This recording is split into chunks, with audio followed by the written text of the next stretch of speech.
कठिन परिश्रम कले और त्याग तपस्या साधना कले जन कार्यकर्ता साधारण कार्यकर्ता असाधारण व्यक्तित्व पहुंची पारे एवं साधारण कार्यकर्ता निज जीवन चर्चा आरंभ करते आमर यशस्वी प्रधानमंत्री नरेंद्र भाई मोदी एवं 2-3 मास तले गोटे रेकर्ड से भांगी 8,930 दिन अतिक्रांत कर सिक्किम मुख्यमंत्री 8,930 दिन थिले एवं इतिहास रे स्वर्णाक्षर लिपिबद्ध रहिबो मुख्यमंत्री प्रधानमंत्री पर्यंत से 8,930 दिन अतिक्रांत कर 3 मास अतिक्रांत कर सारे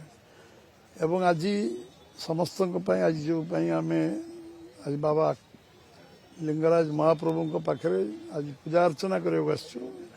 दीर्घ जीवन कामना करने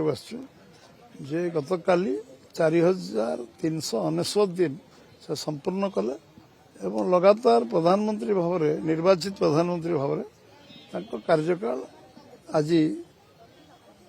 सबुठु सर्वाधिक दिन से प्रधानमंत्री दायित्व में कंटिन्यूअसली 3 टर्म केवल नुहे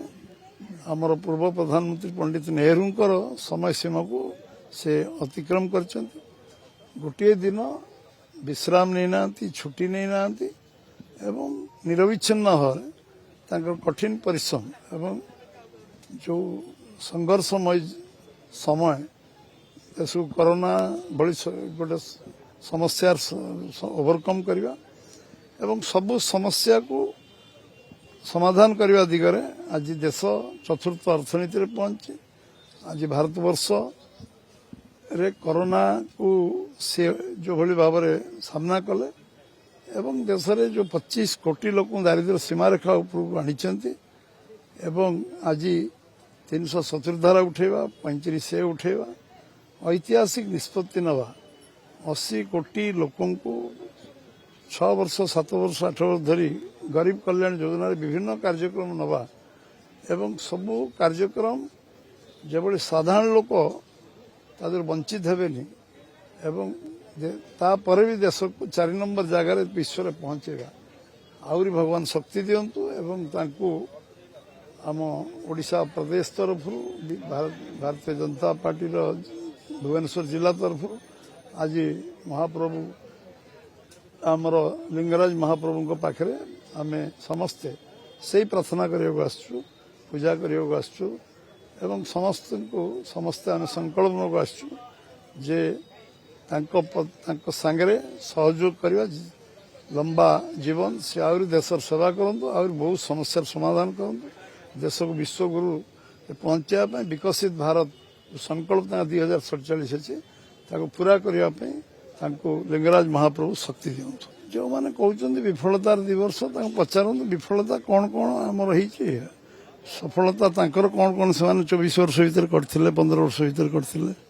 सफलतार 15 वर्ष से कहतु एवं आम सफलता विषय न कहतु आम विफलता विषय कहतु कि सफलता कह पड़ो